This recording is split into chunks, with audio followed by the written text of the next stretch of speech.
महाराष्ट्राच्या राजकारणात आणखी एका काका पुतण्याचा संघर्ष पाहायला मिळू शकतो। महादेव जानकर आणि त्यांचे पुतणे स्वरूप जानकर हे आमने सामने येण्याची शक्यता आहे। स्वरूप जानकर यांनी काका महादेव जानकर यांना पत्र लिहित आपली राजकीय इच्छा व्यक्त केली आहे। तुमची भूमिका मान्य नाही, मी देखील राजकारणात येणार, तुम्ही मला रोखू शकत नाही, असं स्वरूप जानकर यांनी म्हटलं आहे।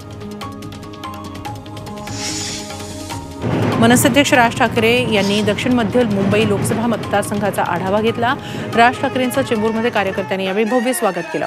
लोकसभा निवडणुकीआधी राज ठाकरे पदाधिकाऱ्यांशी संवाद साधतायत। लोकसभा लढवण्याबाबत 3 ते 4 दिवसात निर्णय राज ठाकरे जाहीर करणार आहेत, त्यामुळे कार्यकर्त्यांमध्ये उत्साहाचं वातावरण आहे।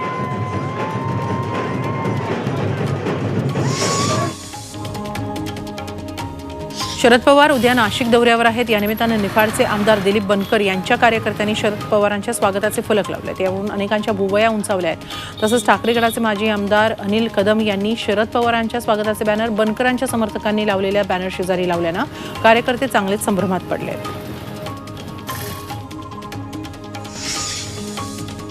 जे लोक या कोच फॅक्टरीकडे वाकड्या नजरेने बघतील त्याचा हिशोब चुकता केला जाईल, असा इशारा आमदार संभाजी पाटील निलंगेकर यांनी आमदार धीरज देशमुखांना दिलाय।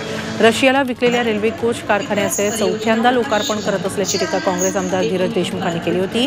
त्यानंतर निलंगेकरांनी त्यांना प्रत्युत्तर दिले। ते लातूरमध्ये बोलत होते।